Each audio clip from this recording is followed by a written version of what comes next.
كلشي كيعقل نهار تونس احتضنات منتدى التعاون الياباني الافريقي اللي باختصار سميتو تشيكا، وكلشي كيعقل ان بسبب هذا المنتدى تونس خسرات العلاقات ديالها مع المملكه المغربيه، حيت جابت بن بطوش يحضر في هذا المنتدى الافريقي، وبسبب بن بطوش المملكه المغربيه انسحبت من هذاك المنتدى بصفه نهائيه.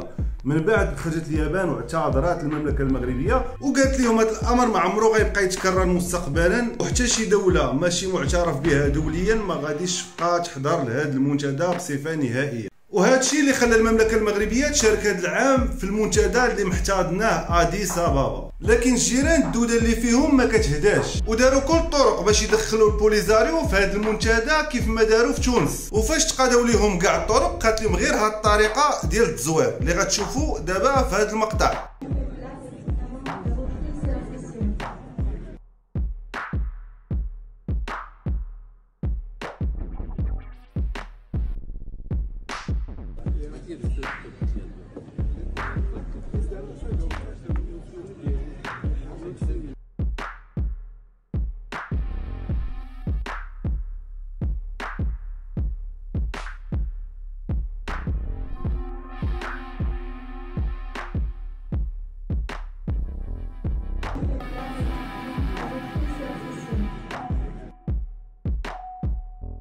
وكيف ما شفتوا الدويله العدو المنتهيه الصلاحيه والافكار ديالها الخبيثه والمبرهشه اللي داروا في هذا المنتدى باش تجيب لافته وتحطها في الصاك بالتخبيه وتجبدها وتحطها هنا، كتعرف راسك باللي راك كتعامل مع البراهش ومع الدراري الصغار، حيت واحد بعقله ودوله ذات سياده وذات هبه ما ديرش بحال هاد الافعال ديال البراهش. وقبل ما نسالوا الفيديو ديالنا غادي نشوفوا الرد ديال وليداتنا المغاربه اللي طبقوا عليهم المثل الشهير ديال حقرونا حقرونا حقرونا، وشدوهم بالفعل وحقروهم وشوهوهم قدام الدول الافريقيه على انهم مزورين وشفاره وكذابه، ونتبعوا كاملين.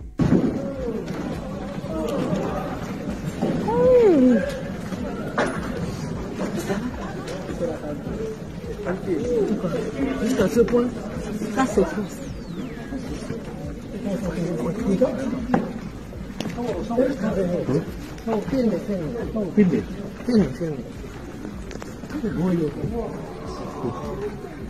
Et ils veulent être vice-président de la commission.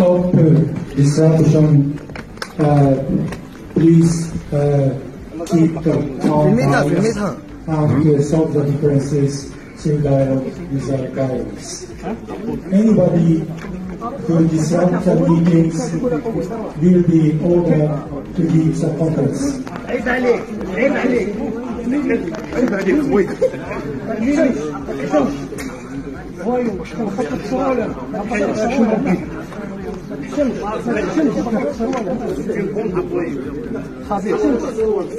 تكتمش ما تكتمش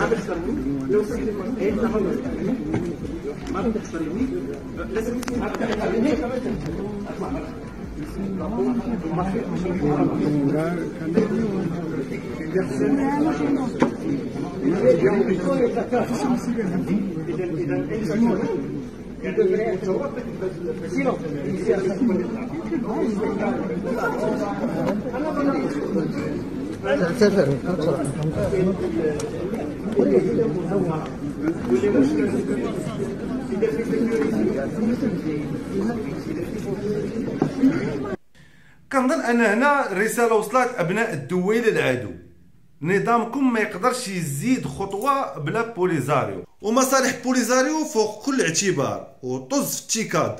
ونصيحه لكم مستقبلا فاش بغيو تشاركوا في شي منتدى ولا في شي تظاهره الى اخره، ما تبقاوش تصيفطوا الوفود ديالكم، صيفطوا الوفد ديال بن بطوش، حيت كلمته هي اللي كاينه في نظام الدويله العدو، وبلا بها ما تقدروش تزيدوا خطوه، ومصالح الدويله بصفه عامه ما كتسوى والو قدام المصالح ديال بن بطوش.